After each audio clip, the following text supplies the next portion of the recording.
Okay, so picture this.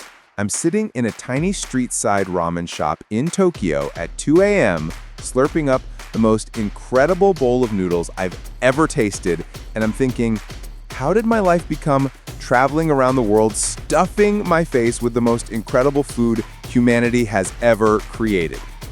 Here's what I realized. After years of traveling and countless meals in dozens of countries, some dishes just hit different. They're not just meals, they're experiences, they're memories. They're the reason you book a flight to a country you can't even pronounce just to taste that one thing everyone keeps talking about. So I made the list, the ultimate ranking of the world's most delicious dishes.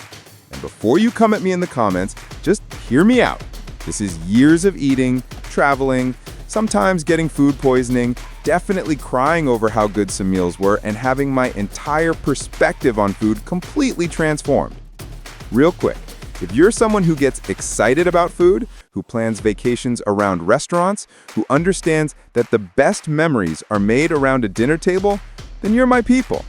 We're on a mission to hit 10,000 subscribers. So if you're vibing with this video, hit that subscribe button. Let's build this community of food lovers together. All right, let's get into it. We're counting down from number 40 all the way to the number 1 most delicious dish on planet Earth. And I'm warning you, number 1 might surprise you. You'll have to stick around to find out. Number 40, Köttbullar from Sweden. Let's start our journey in Sweden with Köttbullar, otherwise known as Swedish meatballs. Now, I know what you're thinking, IKEA, right? We've all had those meatballs after getting lost in the maze of furniture showrooms. But here's a wild fact that even most Swedes don't talk about. Their national dish isn't even originally Swedish. Plot twist! King Charles XII brought this recipe back from Turkey in the early 1700s. It's like the ultimate food souvenir. But when you have the real deal in Sweden, not from a furniture store cafeteria, but from a grandmother's kitchen or a proper restaurant, it's a completely different experience. The creamy brown sauce, the lingonberry jelly cutting through the richness, those perfectly seasoned meatballs. It's comfort food that's been perfected over 3 centuries. Number 39, Welsh Rarebit from Wales. Moving over to Wales, we need to talk about Welsh Rarebit, which is basically cheese on toast that went to university and got a degree. I'm serious. This isn't just throwing some cheddar on bread and calling it a day. Oh no, we're talking about a sauce made with melted cheddar, mustard, ale, Worcestershire sauce, sometimes egg yolks, creating this incredibly creamy, rich, savory situation that's poured over toast. Not grilled on top, poured over. There's a difference, and you can taste it. It's the kind of dish that makes you understand why the British are so obsessed with their comfort food. Number 38, Pierogi from Poland. Poland's gift to the dumpling world, pierogi. And listen, I know other countries have their versions. Russia, Ukraine, Georgia, Belarus. They're all in the dumpling game. But there's something about Polish pierogi that just hit different. Maybe it's the variety. You've got savory ones with sauerkraut or meat and onions, sweet ones with curd cheese or bilberries. They're pan-fried or boiled, served as a snack, appetizer, or dessert. They're basically the Swiss Army knife of dumplings. Versatile, reliable, and absolutely delicious. Number 37, Poke from Hawaii, USA. Now we're heading to Hawaii for poke, which has absolutely exploded in popularity over the past few years. You've probably seen poke bowls popping up in every major city. But here's what's cool.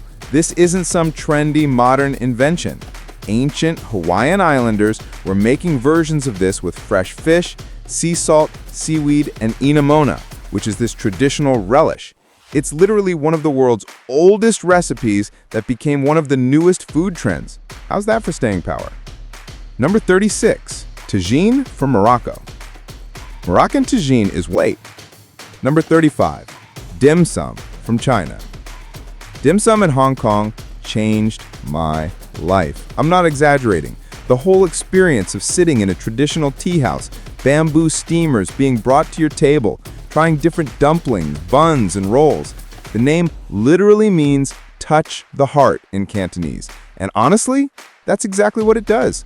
It's the original brunch, people. We're talking about a tradition that goes back centuries, and yet it's still one of the most popular ways to eat in Chinese culture. Number 34, Gumbo from Louisiana, USA. Louisiana's gumbo is America's melting pot in a bowl. West African influences in the name and ingredients, French cooking techniques with the roux, and that holy trinity of celery, bell peppers, and onions creating magic. Every family has their own version, every restaurant swears theirs is the best, and honestly, they might all be right.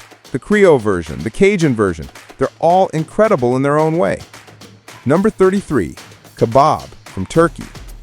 The kebab, simple, ancient, perfect.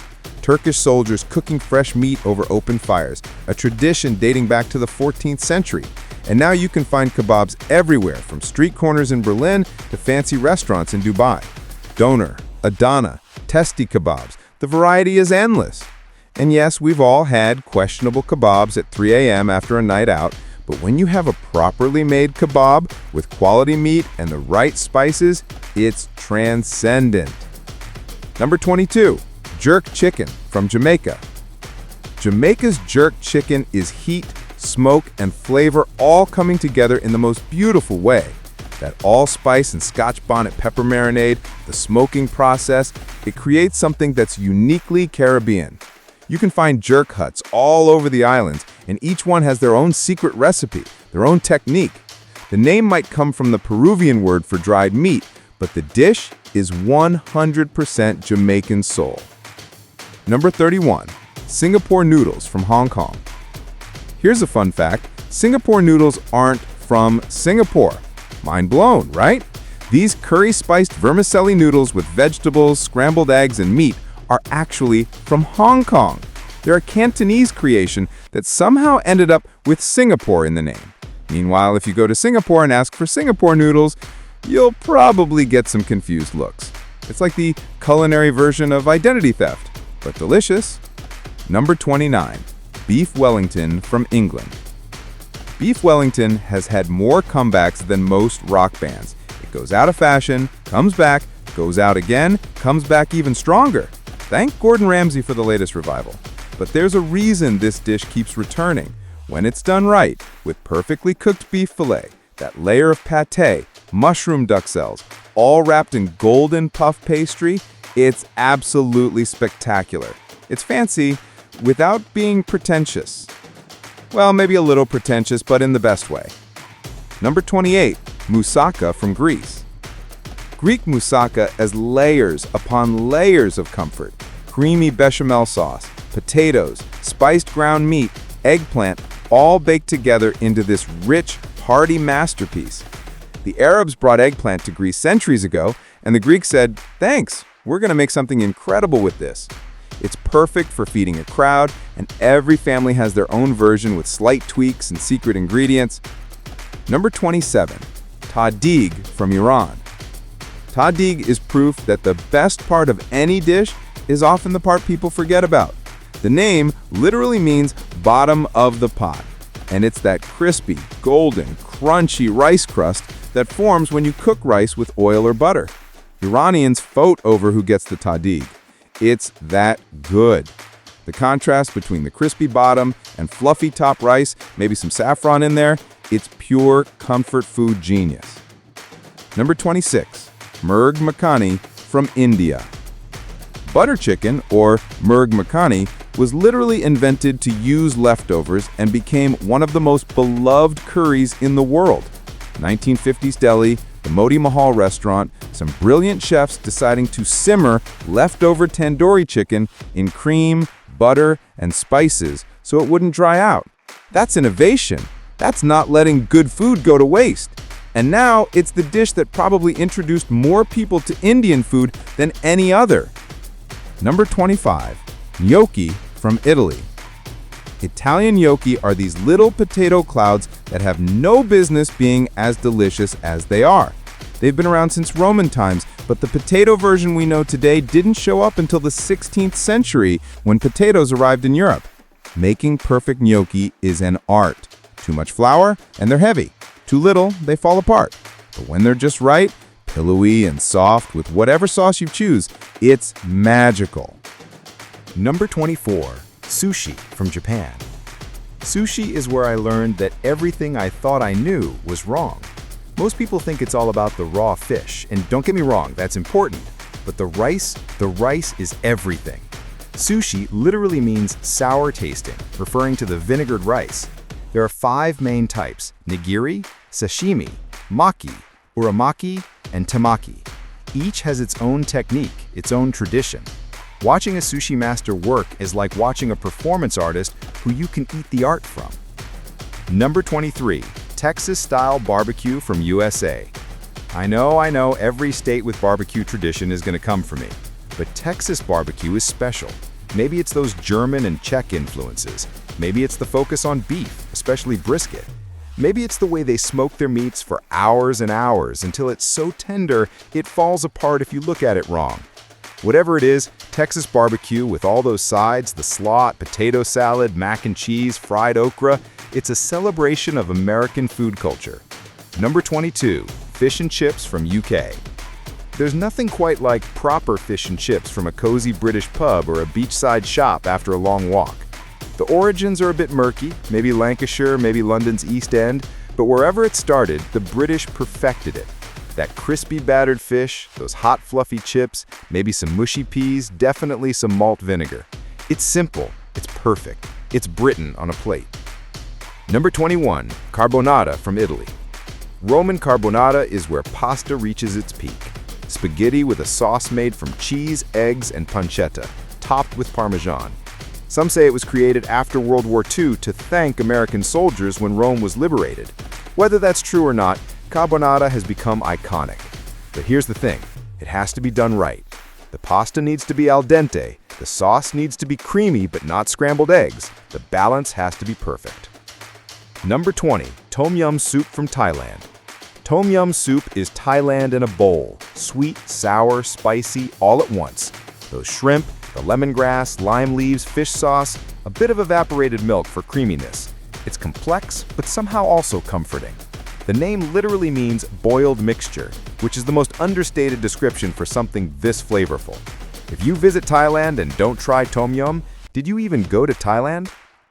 Number 19. Cataplana from Portugal. Portuguese cataplana is named after the pot it's cooked in, and it's all about fresh seafood. Cod, shrimp, mussels, clams, whatever the fishermen caught that day, all cooked in tomato, olive oil, and cilantro sauce. It's the kind of dish where you need crusty bread to soak up every last bit of that amazing sauce. It's simple cooking, elevated by the quality of ingredients. Number 18. Mezze from the Middle East. Mezze isn't just a dish, it's a whole style of eating. Multiple small plates spread out, hummus, stuffed vine leaves, olives, fattoush salad, flatbreads.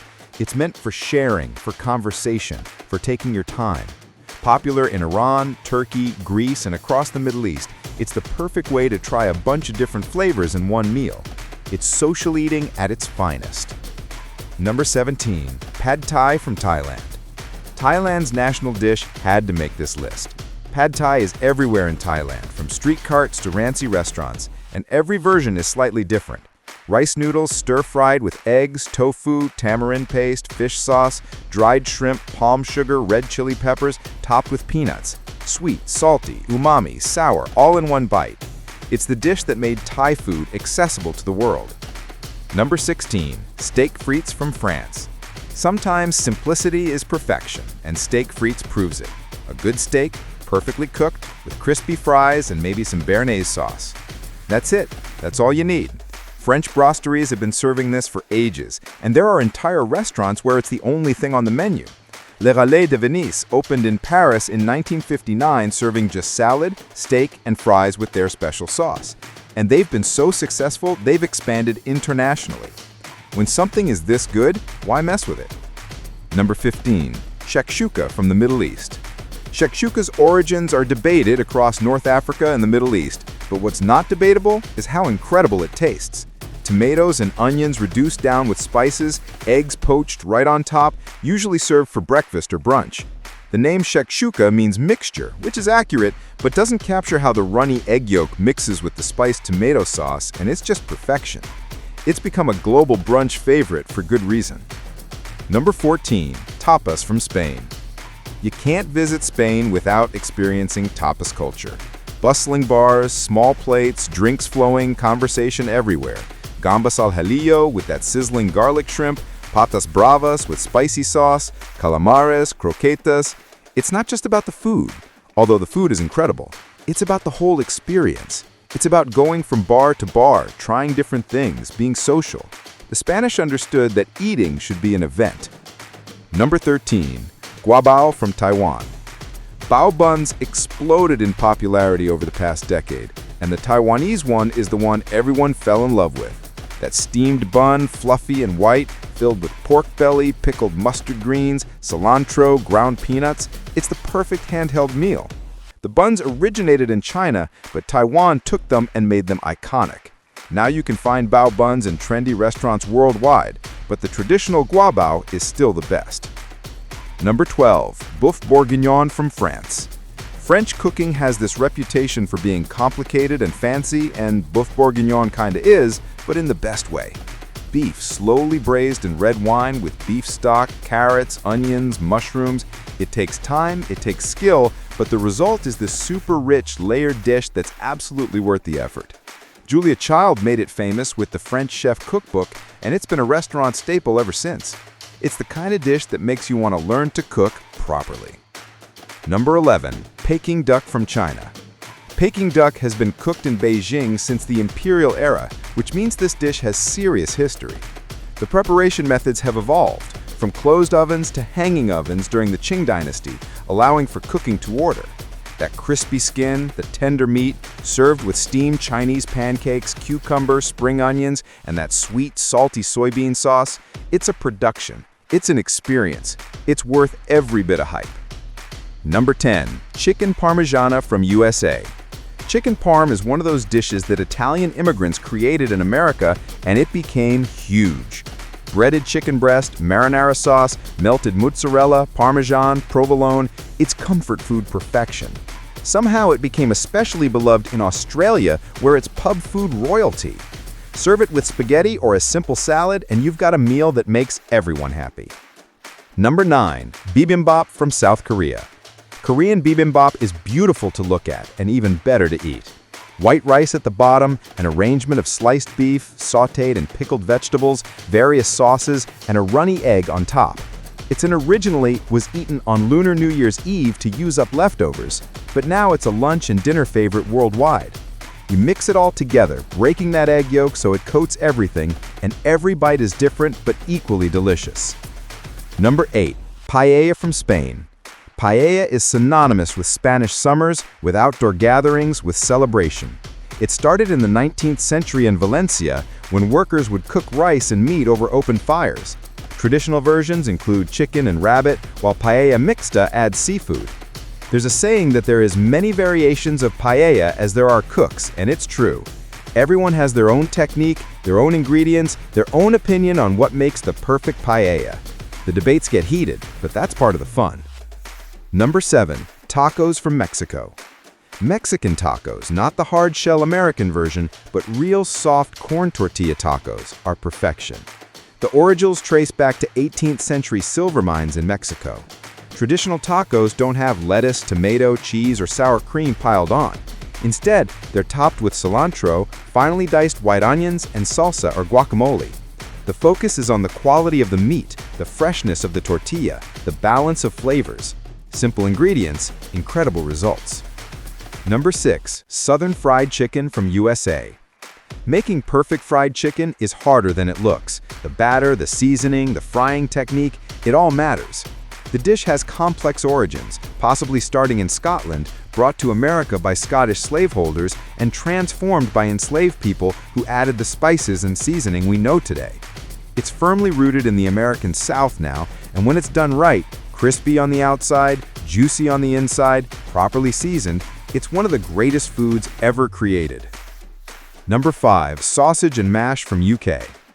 British pub food at its absolute best. Sausages, creamy mashed potatoes, peas, all covered in onion gravy. It's also called bangers and mash, a term from World War I when rationing meant sausages had fillers like water that made them pop and crackle when cooking. It's warming, it's hearty, it's the kind of meal that makes you feel like everything's gonna be okay. Sometimes you don't need fancy. Sometimes you just need good sausages and perfect mash. Number 4. Ragu alla bolognese from Italy. Italy's national dish, bolognese sauce, is way more than just spaghetti with meat sauce. The proper ragu alla bolognese from Imola near Bologna is a tomatoey meat sauce that's been simmering for hours, developing deep, complex flavors. It's traditionally served with tagliatelle, not spaghetti, though that's become common elsewhere.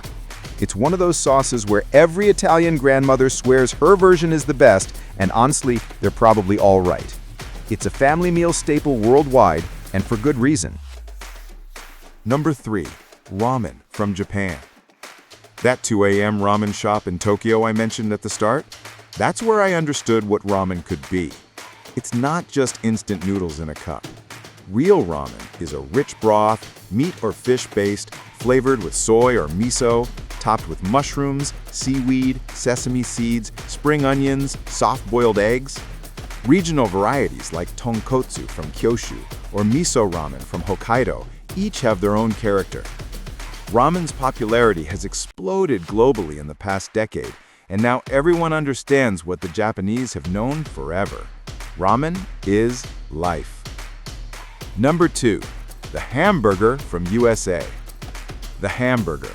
American through and through, even though it's named after Hamburg, Germany. Whether Charlie Negrin put a patty between bread slices at a Wisconsin county fair in 1885, or the Menches brothers did it in New York or Ohio, or someone else entirely invented it, doesn't really matter. What matters is that the hamburger became an essential part of American food culture and spread worldwide. It's been elevated, deconstructed, gourmetified, but at its core, it's still just a great beef patty, some toppings, and a bun. Sometimes the simplest ideas are the best ones. And number 1. Pizza Napolitana from Italy. And here we are, number 1. Pizza Napolitana from Naples, Italy. Was there ever any doubt? This is the pizza that started it all, the one that made pizza an international obsession. Made specifically with buffalo mozzarella and San Marzano or Roma tomatoes, cooked for precisely 60 to 90 seconds in a super hot oven. When it's done right, the crust is charred in spots, slightly chewy, the sauce is sweet and tangy, the cheese is creamy and rich. It's simplicity, perfected over centuries. Pizza Napolitana isn't just food, it's tradition, it's craft. It's protected by law, for crying out loud. The Association Verce Pizza Napolitana has specific rules about what can and can't be called authentic Neapolitan pizza. And while pizza has evolved into thousands of varieties worldwide, and I love them all, there's something about that original Neapolitan style that's unbeatable. I've eaten pizza in dozens of countries. I've had thin crust, thick crust, Detroit style, New York style, Chicago deep dish, and weird experimental pizzas with ingredients that probably shouldn't be on pizza. They can all be delicious in their own way. But when I had my first real pizza Napolitana in Naples, sitting at a tiny table, watching the pizza maker work the dough with practiced hands, pulling it out of that intensely hot oven with the leopard-spotted crust, that first bite with the hot cheese and sweet tomato sauce, that's when I understood why pizza conquered the world. So there you have it, 40 incredible dishes from around the world, counting down to Pizza Napolitana at number 1. But here's the thing. This list is just one person's opinion based on years of eating and traveling. Your number 1 might be different. Maybe you think tacos should be higher. Maybe you're outraged that I put hamburgers at number 2. Maybe you've got a dish from your culture that didn't even make this list, and you're ready to tell me all about it in the comments. And please do. That's what this community is about. Sharing our love of food, discussing what makes these dishes special, learning about new cuisines and cultures. Food is what brings us together. It's how we show love, how we celebrate, how we comfort each other. Every dish on this list has a story, has traditions, has people who grew up eating it and have strong feelings about the right way to make it. If this video made you hungry, If it made you want to book a flight somewhere just to try the real version of one of these dishes, if it made you think about food differently, then hit that like button and subscribe. We're so close to 10,000 subscribers, and I want you to be part of this journey. We've got so much more food content coming, more rankings, more deep dives into specific cuisines, more stories about the incredible dishes that make our world delicious. And let me know in the comments, what's your number one? What dish would you rank at the top? What did I get wrong? What did I miss? Let's keep this conversation going. Until next time, keep eating well, keep exploring, and remember, the best memories are made around a dinner table, or at a street cart, or in your grandmother's kitchen. Wherever good food is, that's where you want to be.